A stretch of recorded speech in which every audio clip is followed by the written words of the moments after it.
Não a violência, né, gente? Não a violência. A paz invadiu o meu coração. Todo mundo se encheu de paz, como no vento de um tufão. Não a violência, sim a paz. A nossa aula de hoje é sobre a Primeira Guerra Mundial. A gente vai falar sobre o conflito em si. As consequências do conflito também serão temas que a gente vai estar abordando.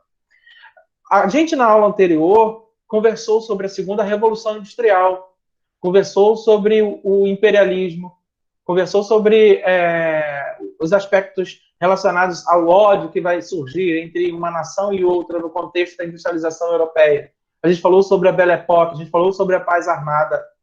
Você não pode estudar o conteúdo de Primeira Guerra Mundial sem antes ver os antecedentes, porque senão ela fica perdida. Né? Você muitas vezes vai imaginar que é uma guerra tola que começou do nada por causa de um complexo sistema de aliança. Existe um porquê. E aí você precisa ver a aula dos antecedentes da Primeira Guerra Mundial. E aí eu separei esse slide para mostrar para vocês, para tentar passar um pouco da informação de como que estava o complexo sistema de alianças antes da Primeira Guerra Mundial. A aliança entre os países que vai culminar com a Primeira Guerra Mundial.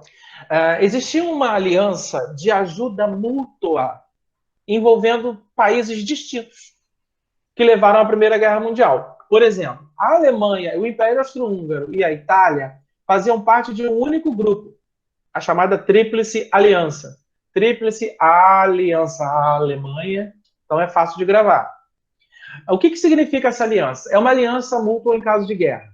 Significa dizer que se alguém declarasse guerra ao Império Austro-Húngaro, automaticamente o Império Austro-Húngaro iria pedir aos seus aliados o reforço.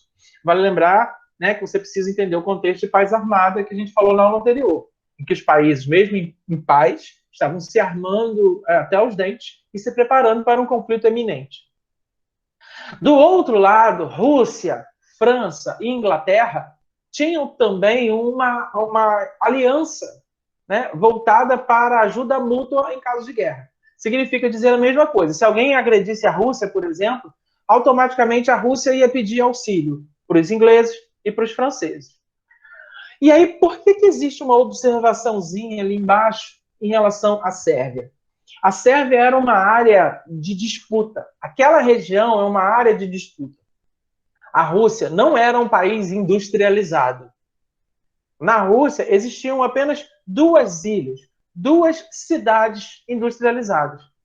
Fora isso, a Rússia é um país essencialmente agrário, com técnicas de cultivo, inclusive feudais, tipo, né, feudalismo lá de trás. Mas a Rússia queria dominar aquela região também, né? Não só para ter acesso ao mar Mediterrâneo, ter acesso a rotas de comércio, mas porque a Rússia tinha um ideal. Os russos são eslavos. E eles queriam a união desses povos. E a Sérvia também é eslava. Então eles querem uma união com a Sérvia. Juntar os povos eslavos, óbvio, sobre o domínio da Rússia. Do outro lado, o Império Austro-Húngaro também quer dominar a Sérvia.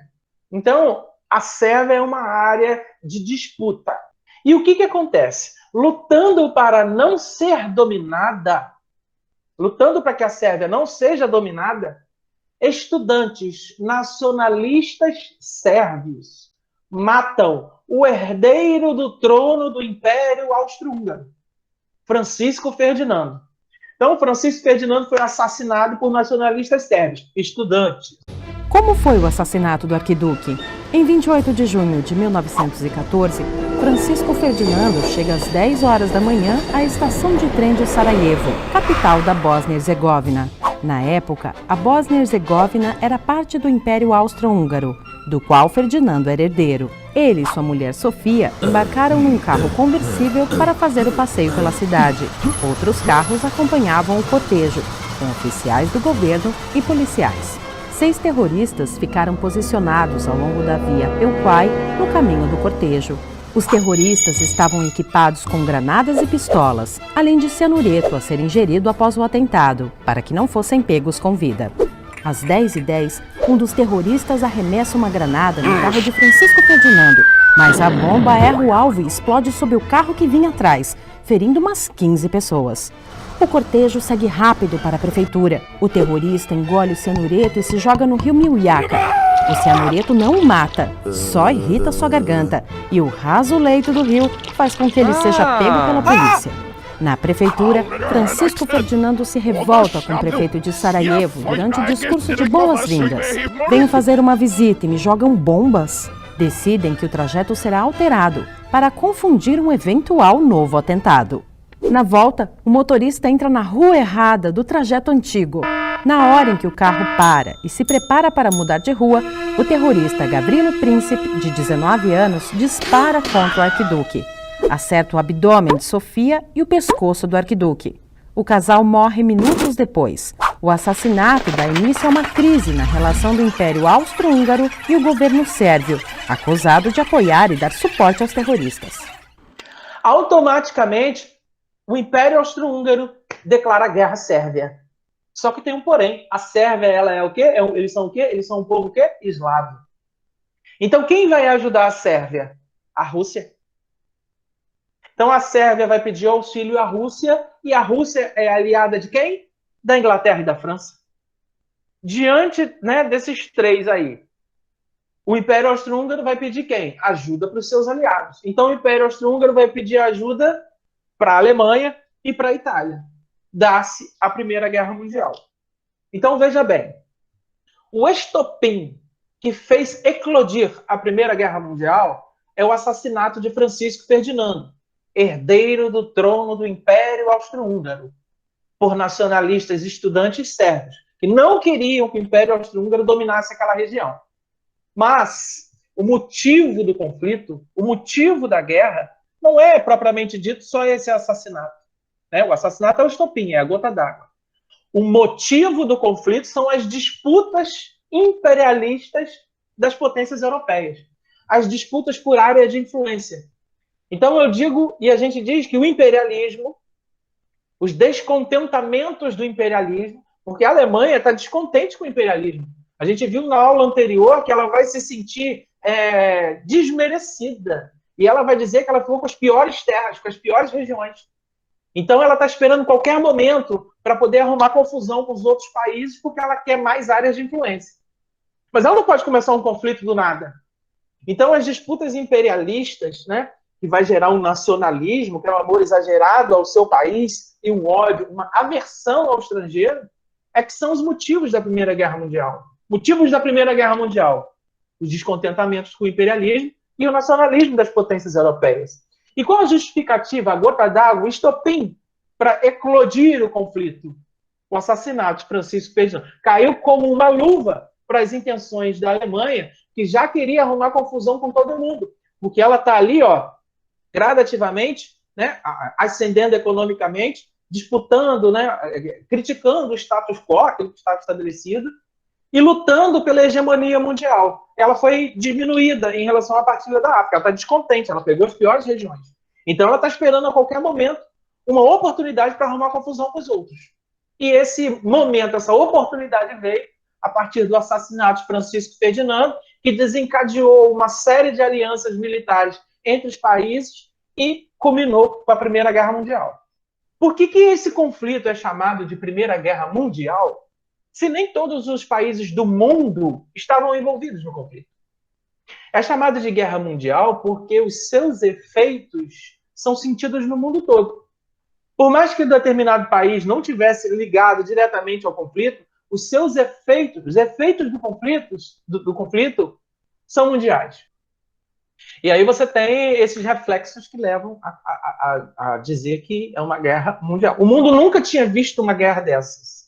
Né? As guerras normalmente envolviam 2, 3 países, não. Agora tem uma galera junta, se engalfinhando, se estapeando, né? Descontentes com a partilha do imperialismo, e diante do assassinato de Francisco Ferdinando, o couro comeu. O bicho pegou. Aqui eu tenho a sistematização do conflito para vocês. A gente diz que a Primeira Guerra Mundial se divide em 3 partes. O primeiro momento, que é a chamada Guerra de Movimento, onde acontecem o sistema de alianças, os primeiros movimentos do conflito. O segundo momento, que é caracterizado pelo nome Guerra de Trincheiras. E o terceiro momento, que é chamada Guerra de Ofensiva, que aí já são os movimentos finais do conflito. Tríplice Entente, a Grã-Bretanha, né, cuja líder é a Inglaterra, a Rússia e a França, e a Tríplice Aliança com os chamados países centrais, dentre eles a Alemanha, a Itália e o Império Austro-Húngaro.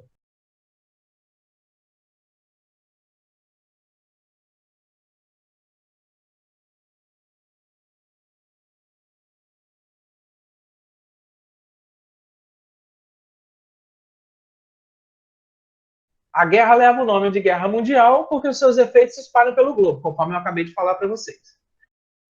O que é a guerra de movimento, então? A guerra de movimento são os movimentos iniciais, são as batalhas iniciais, é o fortalecimento das alianças, a formação das alianças que levam ao conflito. Né? São as primeiras batalhas.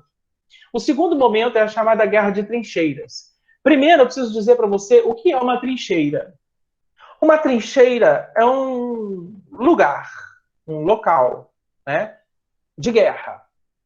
Você, a partir do momento em que você conquista uma determinada área, você cava aquela trincheira para fincar posição, para marcar território e defender o território conquistado. Então você avança, cava a trincheira e fixa a sua dominação. Ou então você vai avançando, aumentando a sua trincheira para aumentar a sua área de dominação. Ali naquela trincheira, você tem, né, o conflito propriamente dito, mas e aí quando você vai fazendo a trincheira, você também era comum ter aqueles sacos de areia, né, que você coloca para se defender dos tiros dos seus inimigos.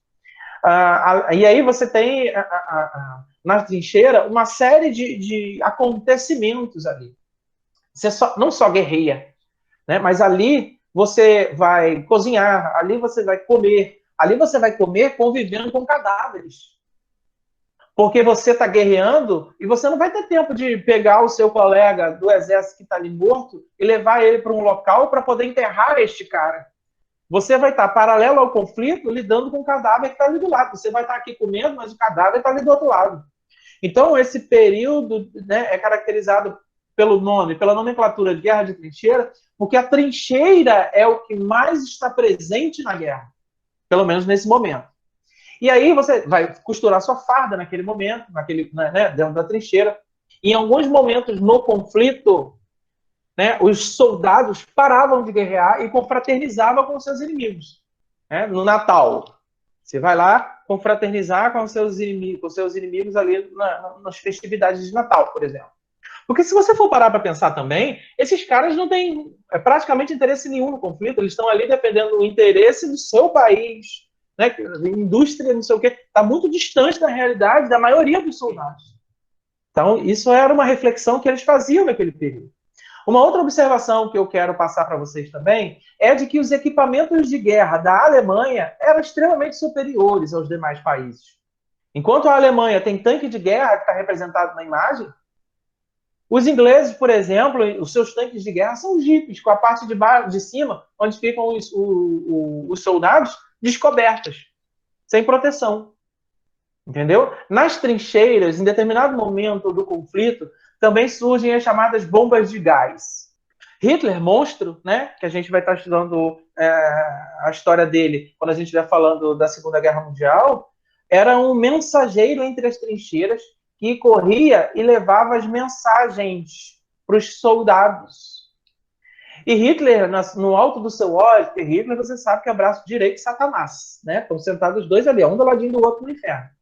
O Hitler, ele dizia que se a Alemanha tivesse soltado bomba de gás contra os judeus, talvez eles tivessem resolvido o problema, porque para Hitler, os judeus eram uma raça inferior.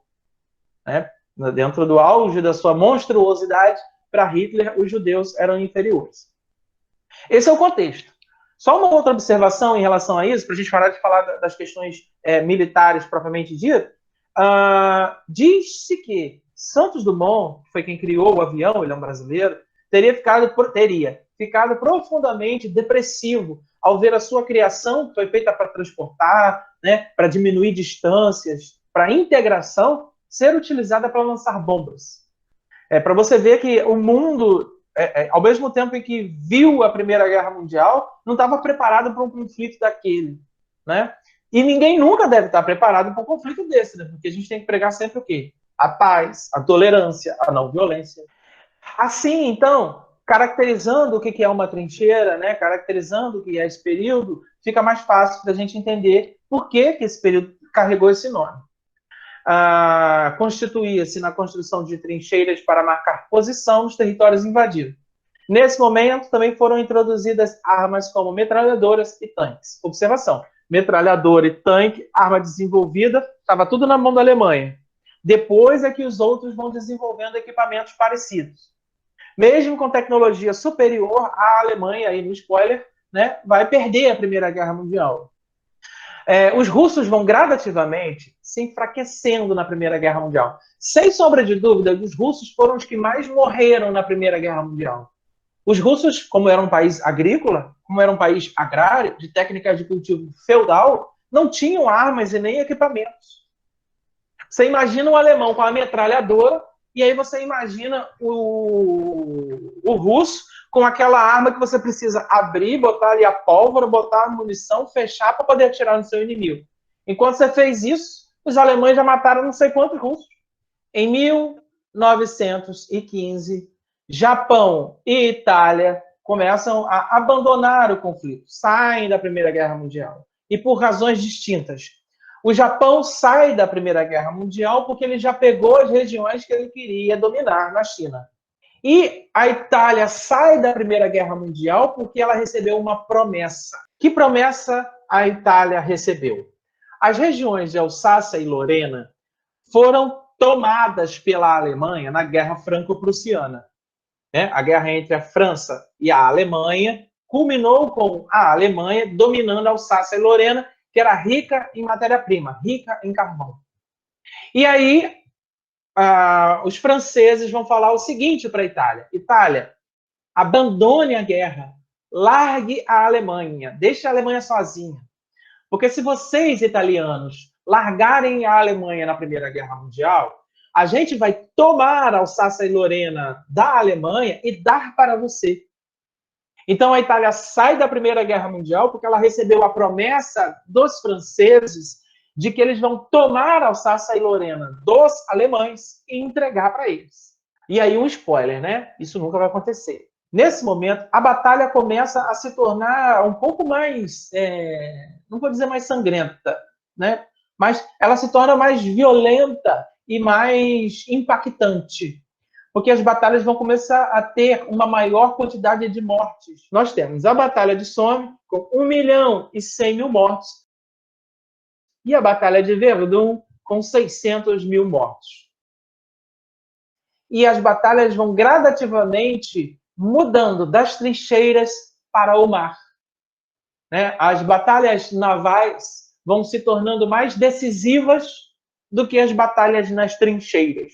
Por isso é que o período da Guerra das Trincheiras vai dar origem, vai sumindo e vai dar origem a um outro período, que é a Guerra de Ofensiva, conforme eu falei. Finalmente, o período da Guerra de Ofensiva, certo? Que é a nova guerra de movimentos, entre aspas.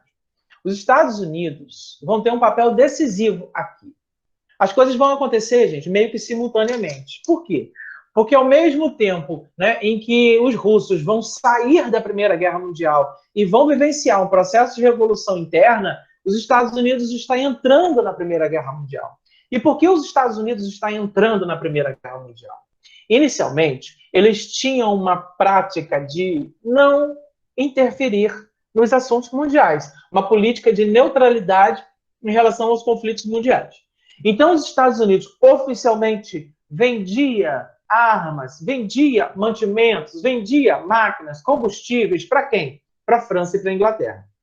Então, oficialmente, vendia para eles. Qual era a forma de pagamento? Compra agora. Quando a guerra terminar, você me paga. Secretamente, existe uma especulação, certo? Não está ali comprovado e tal, é uma ideia, uma especulação, de que os Estados Unidos clandestinamente também alimentavam o outro lado do conflito, vendendo também essas paradas para quem? Para a Alemanha. Então ele estaria vendendo para os dois. para os dois lados do conflito. Só que todo mundo imaginava que a guerra seria de curta duração, e, no entanto, os anos estão se passando, já passou 14, 15, 16, 17, e a guerra não acabou. E aí os Estados Unidos começam a ficar com medo. Medo de quê? Medo de que uma Europa destruída não consiga pagar as dívidas que contraiu no comércio com os Estados Unidos. E aí começa uma ideia nos Estados Unidos de que a gente precisa interferir nesse conflito para poder pôr um fim nisso, para garantir que a gente vai receber aquilo que a gente vendeu, a crediário. Paralelo a tudo isso, o que vai acontecer? Alemães vão afundar navios dos Estados Unidos. Ora, então era tudo que os Estados Unidos queriam. A justificativa foi dada. Eu consigo agora mover a opinião pública para que os Estados Unidos entrem na guerra em favor da Tríplice Entente.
O Brasil participa da Primeira Guerra Mundial. Participa? Participa. Inicialmente o Brasil não participava.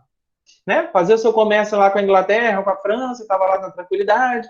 E aí os alemães começam a bombardear também navios do Brasil para impedir que as mercadorias abastecessem os franceses e os ingleses. Então o navio Paraná brasileiro foi afundado. A partir do momento em que os alemães afundam o navio brasileiro, o que acontece? A opinião pública do Brasil também começa a pressionar o Brasil para que o Brasil entre no conflito. Mas uma observação, ao contrário dos Estados Unidos que mandam soldados, o Brasil não manda soldado. O Brasil manda médicos, medicamentos, equipamentos, alimentos. Então o Brasil dá um apoio logístico e não apoio militar, ao contrário da Segunda Guerra. Na Segunda Guerra a gente manda soldados, sim, em determinado momento para o conflito. Já falei com vocês que a Rússia era a que mais estava sofrendo, a que mais estava morrendo, e ela deixa a Primeira Guerra Mundial porque vai vivenciar um processo de revolução interna, em que eles vão tentar criar um país socialista lá. Os alemães vão resistir à ideia de se render. A Alemanha está lá, está perdendo a guerra, está perdendo o conflito. Os Estados Unidos é uma força nova no conflito. Mas a Alemanha vai se recusar a se render. E por que ela vai se recusar a se render? Na Alemanha vai ocorrer um processo de transformação política. A Alemanha vai deixar de ser um império, se transformar em uma república, a chamada República de Weimar. Ela recebe esse nome porque Weimar é a cidade, né, onde a Constituição da República foi criada. Uma vez criada a República Alemã, destituído o Império Alemão, os governantes da República assinam a rendição da Alemanha na Primeira Guerra Mundial. Aqui a gente tem um recorte de jornal que fala sobre a participação do Brasil na Primeira Guerra Mundial, né? Como foi dada a manchete? Percebam, o Brasil ainda escrito com Z. Uma vez que se rendeu, a Alemanha está sujeita às determinações dos grupos vitoriosos. Então, Inglaterra e França vão defender pesadas punições para a Alemanha. Por sua vez, os Estados Unidos, temendo, né, o que uma pesada punição pode provocar no nacionalismo alemão, defendiam uma punição mais branda. Os Estados Unidos defendiam um conjunto de punições que estava reunido no chamado 14 pontos de Wilson. Mas quem venceu a disputa sobre que punição a gente vai dar para a Alemanha foi a França e a Inglaterra, no Tratado de Versalhes. E aí, o Tratado de Versalhes, assinado em 1919, então a guerra vai de 14 até 19 para a rendição da Alemanha. O que diz, né, o Tratado de Versalhes? Então, eu estou listando aqui para vocês essas penalidades que serão impostas para a Alemanha. Então, vamos lê-las. A Alemanha perdeu, a palavra é todas as suas colônias e devolveu Alsácia e Lorena para a França. Também foi obrigada a sair das terras conquistadas na Bélgica. Ela perdeu tudo. Todas as suas colônias e as regiões que ela conquistou durante a Primeira Guerra foram devolvidas, sem colônia nenhuma. Ela já estava revoltada antes. Imagina como que isso não agrediu a Alemanha. Entregou territórios à Polônia, dando origem ao chamado Corredor Polonês. Eu vou mostrar para vocês aqui no mapa e depois a gente volta a falar sobre isso. Aqui no mapa a gente consegue perceber o território original da Alemanha. E no mapa seguinte, a gente consegue perceber o território da Alemanha e percebam que do lado de cá existe uma outra partezinha que também pertence ao território alemão, está em rosa, olha. E entre esses dois territórios alemães, você tem um corredorzinho, olha, aqui. Esse corredor, né, de território foi criado para que a Polônia tivesse acesso ao mar. Mas para que a Polônia tivesse acesso ao mar, você dividiu o território alemão em dois, dando origem ao corredor polonês. E aí eu quero falar fazer uma observação aqui para vocês. Vocês têm uma brincadeira de extremo mau gosto, que é a brincadeira do corredor polonês. Aliás, essa veia, né, de alguns alunos pela violência, isso precisa ser abolida. Quando a gente está na sala de aula fazendo essa brincadeira ridícula de corredor polonês, em que fica um grupo de alunos de um lado, outro grupo de alunos no outro, e passa alguns alunos ali, vocês ficam batendo um no outro, na verdade você está diminuindo e desprezando o sofrimento de milhões de pessoas que morreram na Segunda Guerra Mundial. E essa ideia de corredor polonês está diretamente relacionada a isso. É como se você estivesse desrespeitando as pessoas, né, que perderam as suas vidas no conflito. Quando você, aluno, desenha na sua carteira, no muro, na parede, a suástica, que é um símbolo alemão da Segunda Guerra Mundial, você está desrespeitando milhões de pessoas que morreram naquele conflito. Ser violento não te torna mais homem. Ser violento não te torna mais legal. Pelo contrário, a violência deve ser combatida. Conforme eu sempre falo com vocês, a paz, a tolerância, a harmonia, o diálogo é o caminho para se construir uma sociedade onde existem leis, né? Uma sociedade de direito, uma organização da sociedade em que todos são respeitados. Como é que você vai defender o ódio, defender um regime, uma forma de governo que foi responsável pela morte de só judeu, aproximadamente de 6 a 9 milhões de judeus? Tem uns que dizem que foram 6, outros dizem que foram... Eu estou falando de milhões de pessoas. Quem em sã consciência defende um regime que provocou esse tipo de atrocidade no mundo? Então, entregou territórios para a Polônia, dando origem ao chamado Corredor Polonês. Teve aeronaves e navios confiscados. E o exército alemão foi restringido a 100 mil homens, o que é um número muito pequeno. Para humilhar a Alemanha foi considerada culpada pela Primeira Guerra Mundial. A culpa é sua, a responsabilidade é sua, as mortes estão na sua conta. Além disso, ela foi obrigada a pagar uma indenização de 33 bilhões de dólares aos países vencedores do conflito. Se 33 bilhões de dólares hoje é uma fortuna, você imagina em 1919 o quanto não representam 33 bilhões de dólares. E aí você consegue compreender o tamanho do trauma que o Tratado de Versalhes está trazendo para a Alemanha. Ela foi humilhada, ela está extremamente ressentida. O nacionalismo alemão está ferido. E aí escreve, bota no post-it. O Tratado de Versalhes, assinado no final da Primeira Guerra Mundial, é um dos motivos que leva a Alemanha à Segunda Guerra Mundial. É um dos motivos que levam à Segunda Guerra Mundial. Porque a Alemanha ficou profundamente descontente com essas punições e ela vai procurar uma revanche. E essa revanche se dará na Segunda Guerra Mundial, quando um cara, né, que fomentou, instigou o ódio, acabou vencendo as eleições e instaurou na Alemanha um regime de terror em que milhões de pessoas morreram, não só alemães, né, mas de vários países. Antigas colônias alemãs também foram cedidas para a França e para o Reino Unido, conforme eu já falei, que a Alemanha vai deixar de ser uma monarquia, vai passar a ser uma república, na República de Weimar. Isso tudo são coisas que a gente já tratou. E eu quero falar sobre o Tratado de Saint-Germain. O Tratado de Saint-Germain é exclusivo em relação ao chamado Império Austro-Húngaro. Lembra? Alemanha, Império Austro-Húngaro, Itália. Itália saiu. Ok. A Alemanha foi até o final, o Império Austro-Húngaro também. Qual é a punição dada para o Império Austro-Húngaro? Ele simplesmente foi desmembrado, deixou de existir. Isso fez com que a Áustria perdesse a sua saída para o mar, vai trazer uma série de consequências geográficas para a região. A Polônia ganha independência, assim como outros países. O Império Russo também se fragmenta, né? Outras regiões vão ganhar independência do Império Russo. Enfim, é um novo mapa europeu, conforme a gente mostra nessas imagens. Países que surgiram, países que deixaram de existir. Para eu finalizar, eu quero passar para vocês as consequências da guerra. Okay? E aí a gente vai lendo os tópicos e vai fazendo algumas inserções de explicação.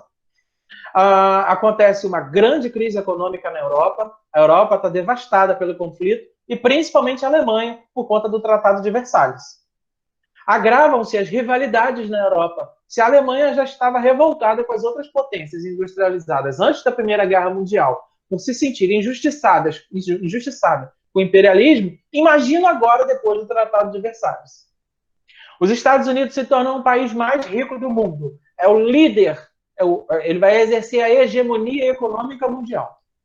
A guerra potencializou os descontentamentos do povo russo e vai levar a Rússia a um processo revolucionário, em que eles vão tentar criar ali um país socialista. E depois a gente vai ver o que foi criado lá, porque de socialismo aquilo ali não tem nada, né? Pelo menos em relação às teorias de igualdade defendidas pelo socialismo, passou longe. Um novo mapa europeu surge, né? Conforme a gente já falou, vários países surgindo e tal. As mulheres ingressam definitivamente no mercado de trabalho porque os homens estavam nas guerras. E aí, se o homem está lá guerreando, quem vai botar a indústria para produzir? Quem vai estar lá trabalhando na fábrica, produzindo arma? Quem vai estar na agricultura? Quem vai estar no comércio? A mulher. A partir do momento em que elas ingressam no mercado de trabalho, elas vão começar a reivindicar direitos de igualdade. Famílias estão destruídas. Morreu o marido na guerra, morreu o filho na guerra, a mãe, que era médica, morreu no conflito, ou enfermeira, morreu no conflito, e aí ou quem chegou sem uma perna, sem um braço, as famílias estão destroçadas. As famílias estão, tá todo mundo lá o quê? Existe uma mutilação muito grande também entre os soldados sobreviventes. O Brasil tem uma consequência até interessante em relação à Primeira Guerra Mundial, porque a gente não tinha indústria significativa. Se o mundo está voltado, se a indústria mundial está voltada para a fabricação de arma, quem vai produzir os artigos industrializados que a gente comprava deles? Então, o Brasil se viu obrigado, né, a vivenciar um surto de industrialização. Algumas indústrias surgem aqui para produzir aquilo que antes a gente comprava de outros lugares. A Primeira Guerra Mundial alterou completamente o mundo, a dinâmica do mundo, desde de características sociais até características políticas e econômicas e geográficas, entendeu? É uma nova sociedade que surge a partir da Primeira Guerra Mundial. Os desdobramentos da Primeira Guerra Mundial foram sentidos, inclusive, um dos motivos que levaram à Segunda Guerra Mundial. O Brasil se altera, a Rússia se altera a partir deste conflito, e tudo o que surge após a Primeira Guerra Mundial ainda é foco de nossos estudos e estarão presentes nas nossas próximas aulas. De repente me encheu de paz, como se o vento